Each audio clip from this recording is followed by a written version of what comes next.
धुरन्धर 2 यो नाम सुन्ने बित्तिकै एउटा छुट्टै किसिमको तरङ्ग आउँछ होइन त? आजभोलि जतासुकै यसकै चर्चा छ। तर के हो त यो फिल्ममा त्यस्तो खास?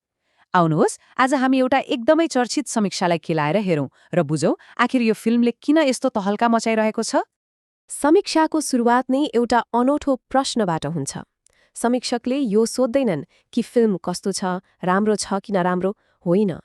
उनी सोध्छन् धुरन्धर 2 कतिपटक हेर्नुपर्छ। सोच्नुस् त, यो एउटै प्रश्नले फिल्मलाई साधारण फिल्मको श्रेणीबाट उठाएर एउटा यस्तो अनुभव बनाइदिन्छ जसलाई बारम्बार जिउनुपर्छ भन्ने सङ्केत गर्छ। अब समीक्षाको पहिलो र सायद सबैभन्दा महत्त्वपूर्ण कुरामा जाउँ। यो फिल्म यो केवल एउटा सिक्वेल मात्र होइन रे। समीक्षकले के भन्छन् भने धुरन्धर 2 ले पहिलो फिल्मको जग्त लियो तर त्यसमाथि यति ठूलो महल बनाइदियो कि त्यो सोच्न पनि सकिँदैन। मतलब यसको कथा र बनावट पहिलेभन्दा कयौं गुणा विशाल र जटिल छ। अनि यहीँनिर हो फिल्मले गियर चेन्ज गर्ने ठाउँ। याद छ पहिलो फिल्ममा कस्तो थियो? पुरा एक्सन, गोली, हानाहान। तर दोस्रो भागमा समीक्षक भन्छन् यो एउटा खतरनाक दिमागी खेलमा परिणत हुन्छ। यहाँ लडाई बन्दुकको गोलीले होइन, बरु दिमागको चाल र धोकाले लडिन्छ। त्यसैले त समीक्षकले एउटा सल्लाह दिएका छन्, यो फिल्म हेर्नुअघि पहिलो पार्ट फेरि एकचोटि हेर्नु अरे। किन? किनभने जब ती पात्रहरूसँग हाम्रो पुरानो चिन्जान हुन्छ तब यो 4 घण्टा लामो फिल्मको हरेक मोड, हरेक थोका र हरेक जितको असर सिधै मनमा पर्छ, त्यो पनि दोब्बर भएर। यो कथा हेर्नु मात्र हुँदैन, पात्रहरूसँगै त्यो यात्रा फेरि जिउनु जस्तै हुन्छ। अब दिमागको खेलको कुरा गरौँ। समीक्षकका अनुसार यो फिल्मको जटिलता कथामा मात्रै सीमित छैन, होइन?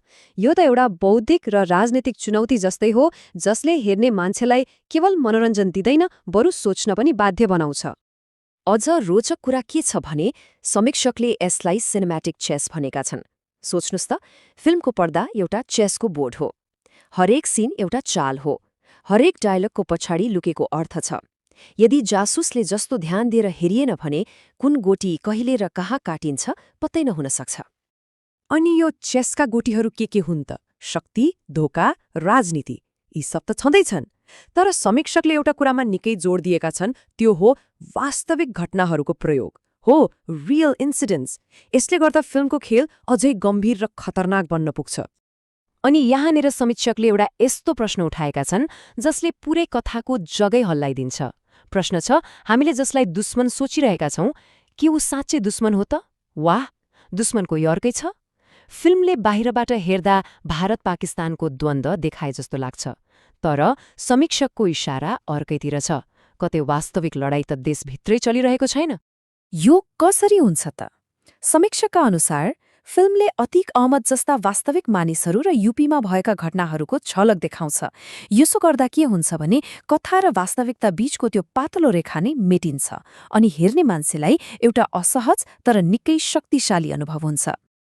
ल, यति त भयो दिमागको कुरा। तर अब समीक्षकले दिएको एउटा गम्भीर चेतावनीबारे कुरा गरौँ। उनका अनुसार यो फिल्म दिमागका लागि मात्र होइन, मनका लागि पनि एकदमै भारी पर्न सक्छ।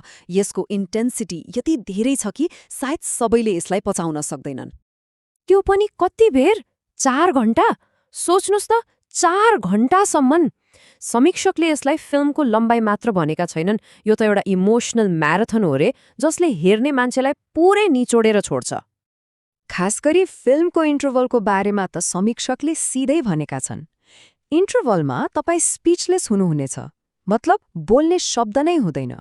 यो केवल एउटा ट्विस्ट होइन, यो त एउटा यस्तो झट्का हो जसले हलमा बसेका सबैलाई स्तब्ध बनाइदिन्छ।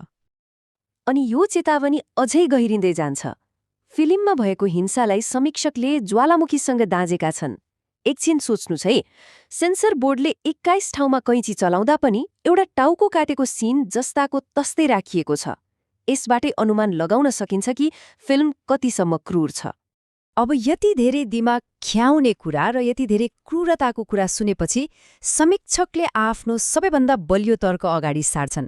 उनी के भन्छन् भने यो फिल्मलाई सामान्य फिल्मको तराजुमा जोख्नै मिल्दैन, किनकि यो सिनेमा मात्र होइन, त्यसो भए यो के हो त?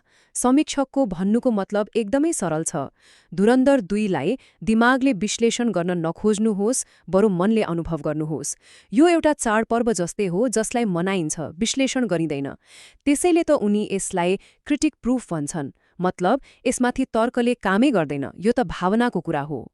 अनि यो भावनालाई पर्दासम्म ल्याउने काम कसले गर्यो त? कलाकारहरूले।